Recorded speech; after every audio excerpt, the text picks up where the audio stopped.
Chapter 7 Freedom, Part 3. Here are the two ways of giving up all attachment. The one is for those who do not believe in God or in any outside help. They are left to their own devices. They have simply to work with their own will, with the powers of their mind and discrimination, saying, I must be non attached. For those who believe in God, there is another way, which is much less difficult. They give up the fruits of work onto the Lord.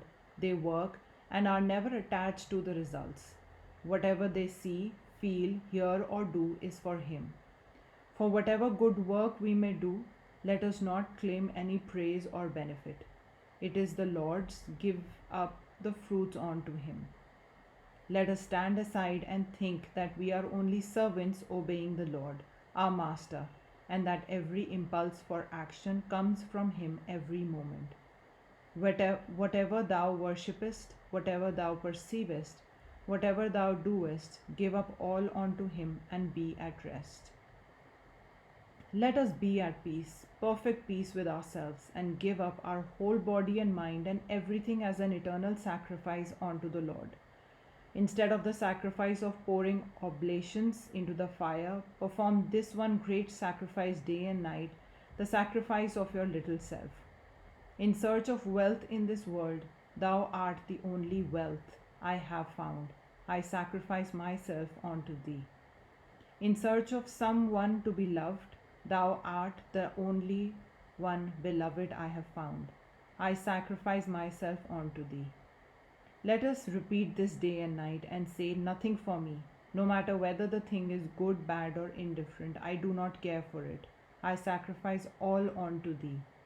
Day and night let us renounce our seeming self until it becomes a habit with us to do so, until it gets into the blood, the nerves, and the brain, and the whole body in every moment obedient to this idea of self-renunciation. Go then into the midst of the battlefield with a roaring cannon and a din of war, and you will find yourself to be free and at peace. Karma Yoga teaches us that the ordinary idea of duty is on the lower plane. Nevertheless, all of us have to do our duty. Yet we may see that this peculiar sense of duty is very often a great cause of misery. Duty becomes a disease with us. It drags us ever forward. It catches hold of us and makes our whole life miserable. It is the bane of human life. This duty, this idea of duty, is the midday summer sun which scorches the innermost soul of mankind. Look at those poor slaves to duty. Duty leaves them no time to say prayers, no time to bathe. Duty is ever on them. They go out and work. Duty is on them. They come home and think of the work for the next day. Duty is on them. It is living a slave's life, at last dropping down in the street and dying in harness like a horse. This is duty as it is understood. The only true duty is to be unattached and to work as free beings, to give up all work unto God. All our duties are His. Blessed are we that we are ordered out here. We serve our time, whether we do it ill or well, who knows? If we do it well, we do not get the fruits. If we do it ill, neither do we get the care. Be at rest, be free and work. This kind of freedom is a very hard thing to attain. How easy it is to interpret slavery as duty, the morbid attachment of flesh for flesh as duty. Men go out into the world and struggle and fight for money or for any other thing to which they get attached. Ask them why they do it. They say it is a duty. It is the absurd greed for gold and gain, and they try to cover it with a few flowers. What is duty after all? It is really the impulsion of the flesh, of our attachment. And when an attachment has become established, we call it duty. For instance, in countries where there is no marriage, there is no duty between husband and wife. When marriage comes, husband and wife live together on account of attachment. And that kind of living together becomes settled after generations. And when it becomes so settled, it becomes a duty. It is, so to say, a sort of chronic disease. When it is acute, we call it disease. When it is chronic, we call it nature. It is a disease. So when attachment becomes chronic, we baptize it with a high sounding name of duty. We strew flowers upon it, trumpets sound for it, sacred texts are said all over it, and then the whole world fights, and men earnestly rob each other for this duty's sake. Duty is good to the extent that it checks brutality. To the lowest kinds of men, who cannot have any other ideal, it is of some good. But those who want to be karm yogis must throw this idea of duty overboard. There is no duty for you and me. Whatever you have to give to this world, do give by all means, but not as a duty. Do not take any thought of that. Be not compelled. Why should you be compelled? Everything that you do under compulsion goes to build up attachment. Why should you have any duty? Resign everything onto God. In this tremendous fiery furnace where the fire of duty scorches everybody, drink this cup of nectar and be happy. We are all simply working out His will and have nothing to do with rewards and punishment. If you want the reward, you must also have the punishment. The only way to get out of the punishment is to give up the reward. The only way to getting out of misery is by giving up the idea of happiness, because these two are linked to each other. On one side there is happiness, on the other there is misery. On one side there is life, on the other there is death.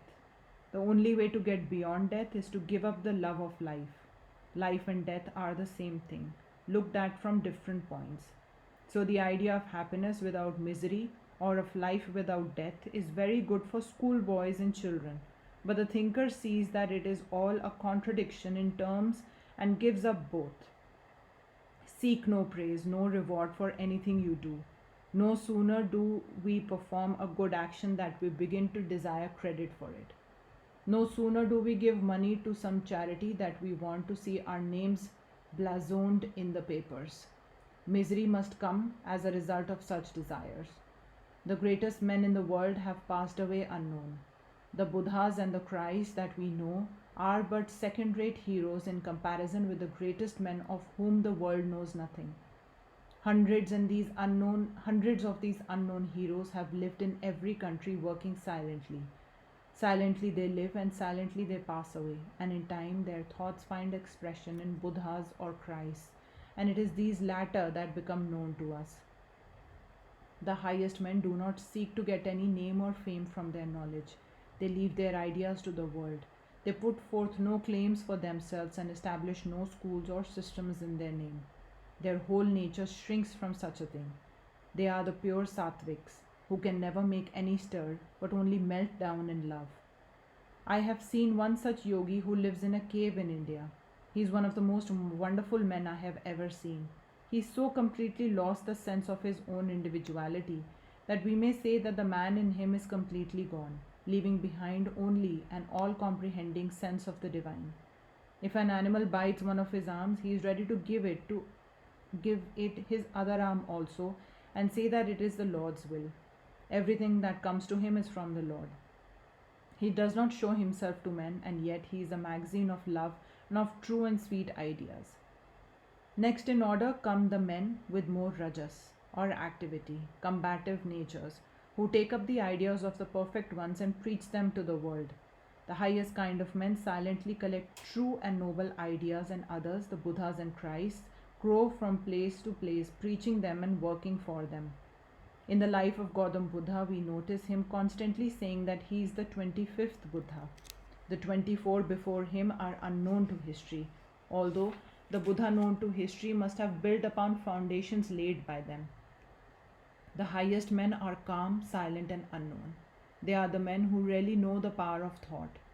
They are sure that even if they go into a cave and close the door and simply think 5 true thoughts and then pass away, these 5 thoughts of theirs will live through eternity. Indeed, such thoughts will penetrate through the mountains, cross the oceans, and travel through the world. They will enter deep into human hearts and brains and raise up men and women who will give them practical expression in the workings of life. These sattvic men are too near the Lord to be active and to fight, to be working, struggling, preaching, and doing good, as they say, here on earth to humanity. The active workers, however good, have still a little remnant of ignorance left in them. when our nature has yet some impurities left in it, then alone can we work. It is in the nature of work to be impelled ordinarily by motive and by attachment. In the presence of an ever active providence who notes even the sparrow's fall, how can man attach any importance to his own work? Will it not be a blasphemy to do so when we know that he is taking care of the minutest things in the world? We have only to stand in awe and reverence before him, saying, Thy will be done. The highest men cannot work, for in them there is no attachment.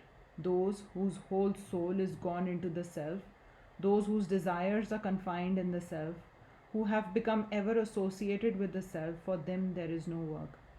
Such are indeed the highest of mankind, but apart from them, everyone else has to work. In so working, we should never think that we can help on even the least thing in the universe. We cannot. We only help ourselves in this gymnasium of the world. This is the proper attitude of work. If we work out in this way, if we always remember that our present opportunity to work thus is a privilege which has been given to us, we shall never be attached to anything. Millions like you and me think that we are great people in the world, but we all die, and in 5 minutes the world forgets us. But the life of God is infinite. Who can live a moment, breathe a moment, if this all powerful one does not will it? He is the ever active providence, all power in his and within his command. Through his command the wind blows, the sun shines, the earth lives, the dead stalks upon the earth. He is the all in all. He is all and in all. We can only worship him. Give up all fruits of work, do good for his own sake, then alone will become perfect non-attachment. The bonds of the heart will thus break, and we shall reap perfect freedom. This freedom is indeed the goal of Karma Yoga.